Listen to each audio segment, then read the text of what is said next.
It's Tuesday, July 2nd, 2024. Thank you so much for joining me today. Please make sure to like, share, subscribe, hit that bell notification down below so that you are alerted when the newest videos drop. And please keep sharing these videos all over your social media. We must continue waking people up and getting the word out there that people prepare for what is coming. Now, I printed up a bunch of articles today, and I'm going to go over these with you. Please feel free to comment on any of these. Comment on anything you want. The comment section is the best on YouTube. So much knowledge down there. You're waking up so many people with those comments. I want to start with this first article today coming from Newsweek. JFK Jr. ate a dog. Photo appears to suggest. Now, this is a very disturbing photo, and I don't know what to make of it. It to me is extremely vile if this is true, and RFK Jr. can pretty much kiss his political career goodbye if there's any truth to this photograph. Very disturbing. It appears to show him holding what appears to be a dog that was cooked, and he's making a weird face. And this photo was taken back in 2010 while he was visiting Korea. Now remember, Governor Kristi Noem put the execution of her dog in her book, and that pretty much fried her aspirations of being vice president. So what will this do for RFK Jr.? Is it even true? It looks to be a very valid picture. They identify the animal as being a dog because of its rib cage. It looks like a dog. He's holding it up like he's going to take a bite out of it. Look, you know, I'm an animal lover, especially dogs. I love dogs. And this to me is extremely, extremely vile. It's disturbing. This guy is done. And there's some things I like about what he has to say. There's a lot of things that he says that I don't like, that I don't agree with.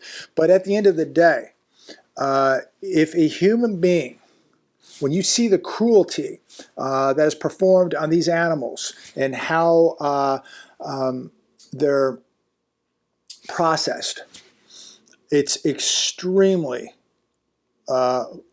grotesque, repulsive, and anybody that could eat a dog, to me, doesn't have a soul. Does not have a soul. Some of you may not be animal lovers. You can't relate to what I'm saying. I would say most of you are animal lovers, dog lovers, and you can relate to it. If this is true, and I don't want to say if it is or isn't, but right now, this is coming from Newsweek, and this looks to be a valid picture. If it is true, I have absolutely no respect for this man whatsoever. Just disturbing. Again, anybody that could do that to a dog, you know, we have dogs in our military. They serve on our police departments. They've saved human lives. Man's best friend. They protect households. They work on farms. And anybody that could do this is one of the most inhumane things on planet Earth. So check it out. It's on Newsweek. Interesting. Jerome Powell says Fed has made quite a bit of progress on inflation, but needs more confidence before cutting. You would think that the markets would take that and they would have absolutely collapsed today, but no, they're not. Markets are soaring to all-time highs yet again. Dow Jones up 162 points today. NASDAQ up another 150 points. It just seems that the markets are ignoring anything at this point other than the hope that we're going to get at least one rate cut this year. What do you think? Are we going to get a rate cut this year? When will it be? Are we going to get one in September? Will it be November? Will it be December? Are we going to get 3 cuts? Does it even matter at this point? I don't even think it really does. I think that when they do begin cutting rates, that's going to be a warning sign that they've lost all control. At the end of the day, they have to raise, they have to cut, they're stuck.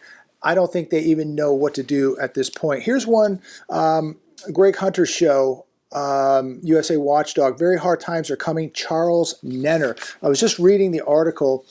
I haven't seen the show today, but I was reading the article. Charles Nenner, I mean, renowned geopolitical and financial cycle expert. I've watched him many, many times. Smart guy. He says, get out of the cities now. I don't think anybody would disagree with that. In the article, Netter's war cycle has turned straight up and his economic cycle straight down. Netter says, all hell is about to break loose. What do you think about that? I think that he's 100% correct. When is it going to break loose? I don't know. But I think we're getting closer and closer every day.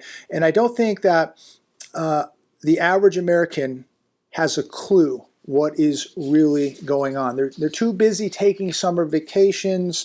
They're too busy watching sports. They're too busy ignoring reality. They don't want to think about it. It's negative. It scares them. They don't want to have anything to do with it. But these will be the people that are going to be running to you for help when all hell does break loose, and it will break loose. And the majority of this country is completely unprepared spiritually, physically, and financially. Completely unprepared. Car dealership loses from CDK software outage could soon reach, losses. Car dealership losses from CDK software outage could soon reach $1 billion, study finds. This on CNBC. The problems are not fixed yet, ladies and gentlemen. The problems continue to be ongoing. And what I find interesting is, I believe it was GM today came out with their quarterly numbers, and I guess they're up higher than or highest since 2020. They're selling cars. EV sales were up 40%. How many people believe this? I've been by too many GM lots. I've read too many comments where people are reporting that their car lots, their General Motor car lots are packed.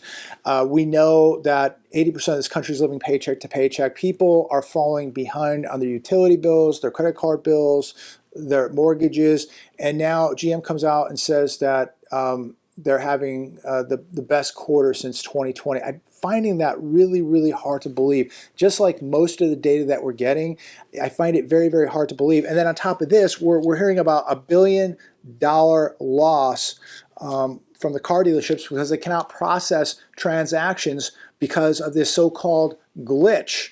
So I don't know. What do you think about this? And is it even a glitch, or is it something much more nefarious? And at some point, they're going to say, oh, yeah, car sales are down, but it's because of this glitch, the CDK software outage. That's why they're down. I mean, it's so hard to believe anything we're reading now today. But I'll tell you what, you go by your car dealerships today, you drive by the car lots, they are packed. I just went by a CarMax a couple days ago, packed. I don't know what they're going to do with all these cars. Here's another one from CNBC. How thousands of Americans got caught in fintech's false promise and lost access to bank accounts. Just an amazing story. For customers, fintech promised the best of both worlds. The innovation, ease of use and fun of the newest apps combined with the safety of government-backed accounts held at real banks. Sounds wonderful. I don't know why people, really take these risks of putting their money in these digital banks, online banks. I don't know. There's just something that I know the banks are not safe, but to at least have a brick and mortar location that you can walk into and talk to a human being makes me at least feel a little bit better. The collapse of middleman Synops revealed the promise of safety was a mirage. More than 100,000 clients with $265 million in deposits have been locked out of their accounts. Absolutely frightening. This is shocking. This should be a lesson to everybody. If you don't hold it, you don't own it. When the money leaves your hands and it goes somewhere else, there is now a risk. People's lives have been upended. Think about, some of these people, I was reading in the article, $7,600, their entire savings of $7,600 is gone. They can't touch it. They can't get to it. They may never see it again. Some people had much, much more than that. It doesn't matter how much is in there. If $5,000 is everything that you have, it's a big deal. And if you can't get it, it's a very big deal. Be careful of all this fraud, of third party counter risk. Be very cautious of all the scams. There's so many people trying to sell, the pump and dumps, the penny stocks, all the scams, all the garbage online. This is not a time to be gambling. This is not the time to be buying, scams and pump and dumps and penny stocks. This is a time to be getting in better shape, investing in yourself, having skills, being proficient with tools, having food and water put away, having some cash put away, having some assets put away. This is what people should be doing right now.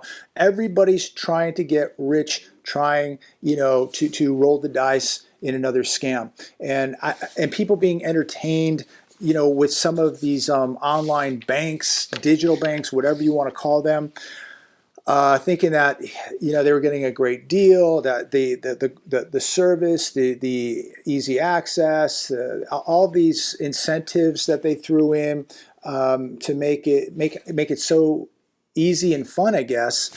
But when you need to talk to a human being, there's nobody to talk to. When you want to walk into a brick and mortar physical building, there's nothing to walk into. Your money is basically just digits on a screen, and it's all gone now. So be extremely careful with these online banks, these apps, these frauds who are selling penny stocks and pump and dumps, and you know who these people are. You watch them, you've seen them, you know exactly what they are. They're worse than a used car salesman.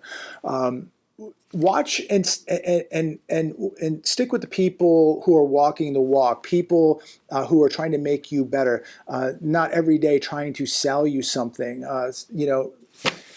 Everybody, it just seems like there's just too many people out there.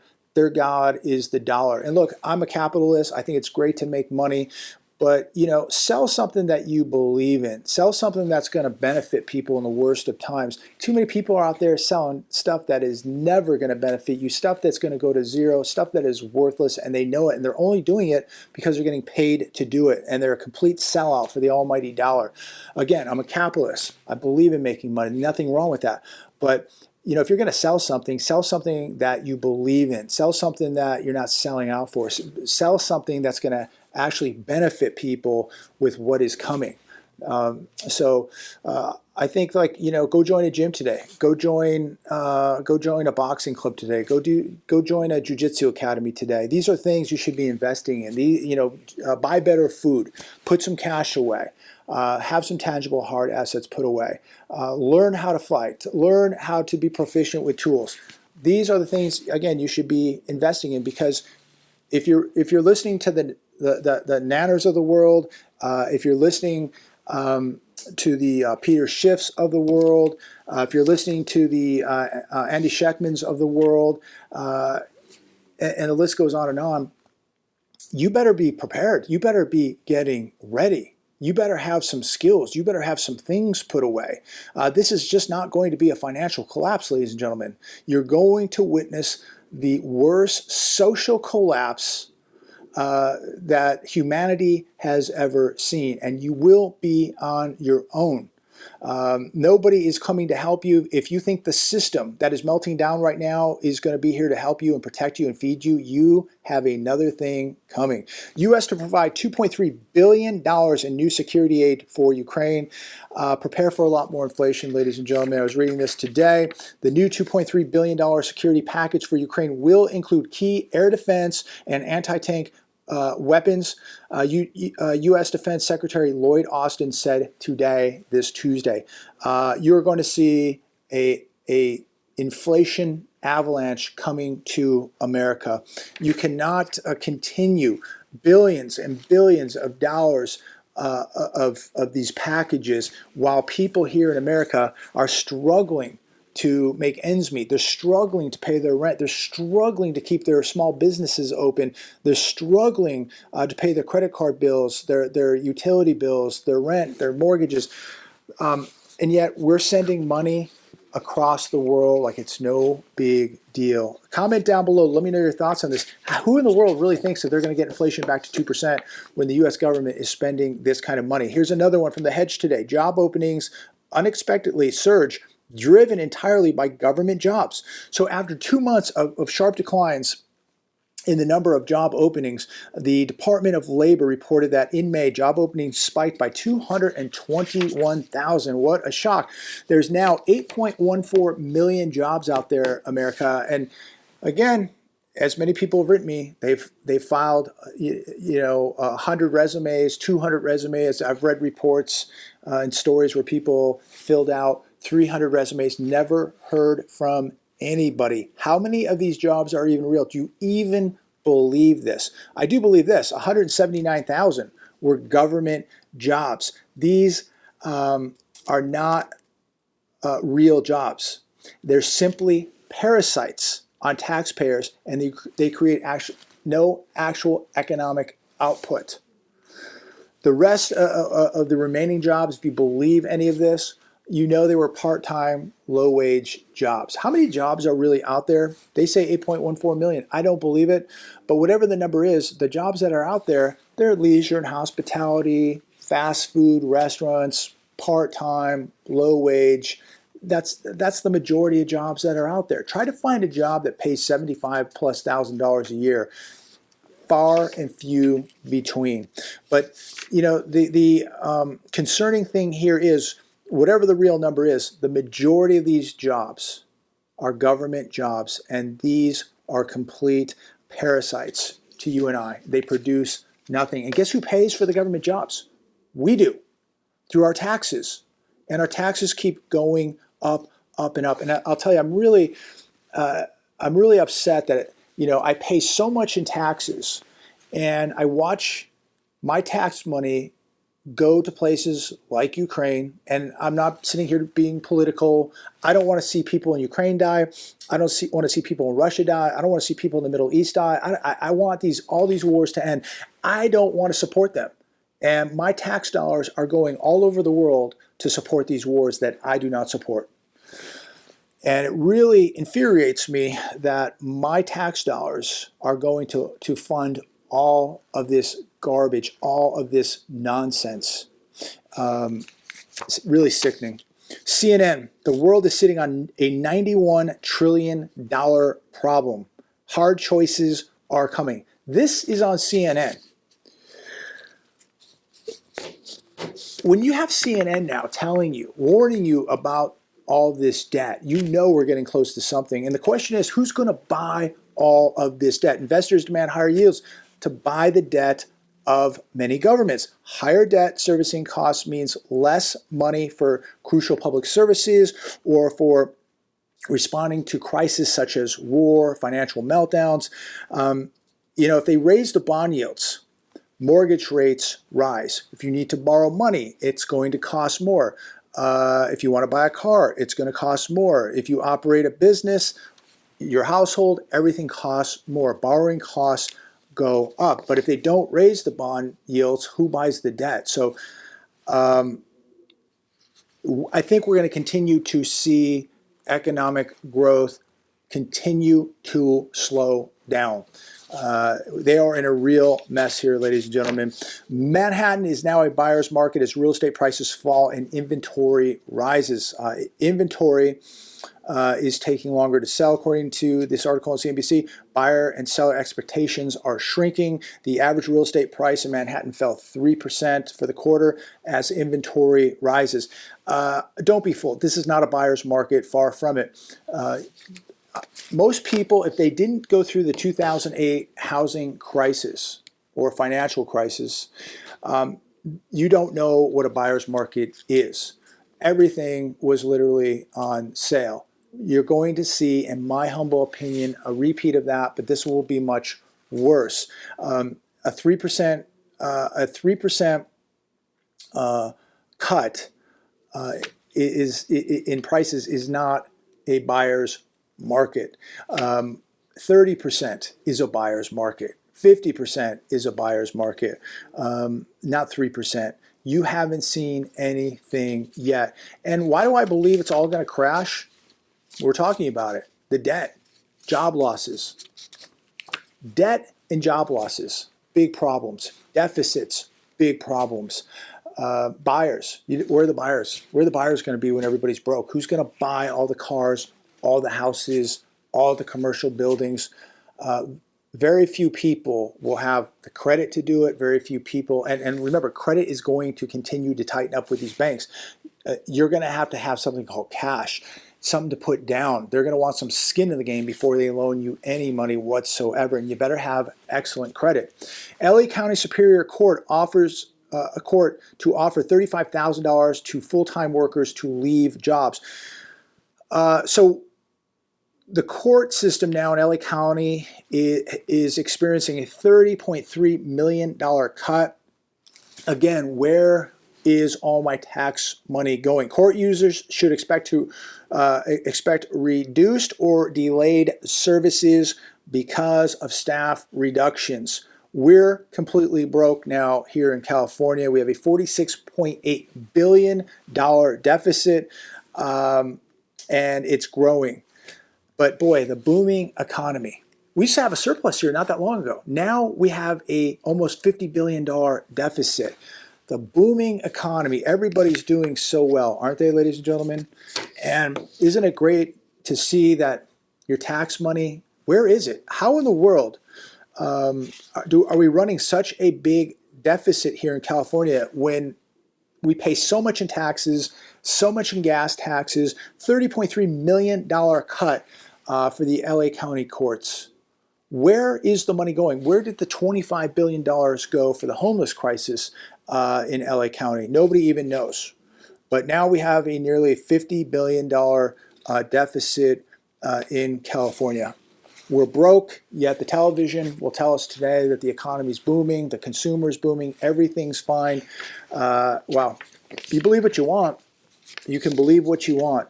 But every time you drive by those car lots, when you drive by that dilapidated, vacant shopping mall, the vacant shopping centers, you drive by a couple of those restaurants you used to go to, but they're no longer open, they're closed. Maybe the little mom and pop retailers that you used to visit, they're gone.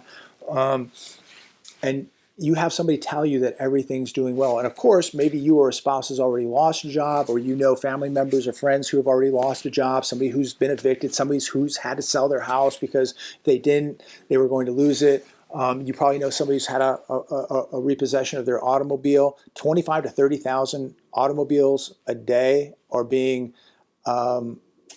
repossessed. I mean, this is incredible.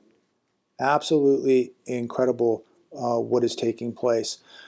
I don't really have an answer for anything, but again, stay on track, keep your preparations, keep prepping, keep training, get in the best shape of your life, have the skills to protect yourself. I'm just going to reiterate that daily. It's like taking a vitamin. You got to be doing this stuff every day. No doubt, tough times are coming, and most people are not going to survive this. They will fail the test that is coming. Get yourself prepared now. Get a good schedule. Be committed to something. Be dedicated to your training. Have structure in your life. Put yourself in uncomfortable positions now, and start building up tolerance to what is coming. Just sitting and waiting for this to happen is a really, really bad plan. Be proactive. Don't be reactive. Have a great day. Stay safe.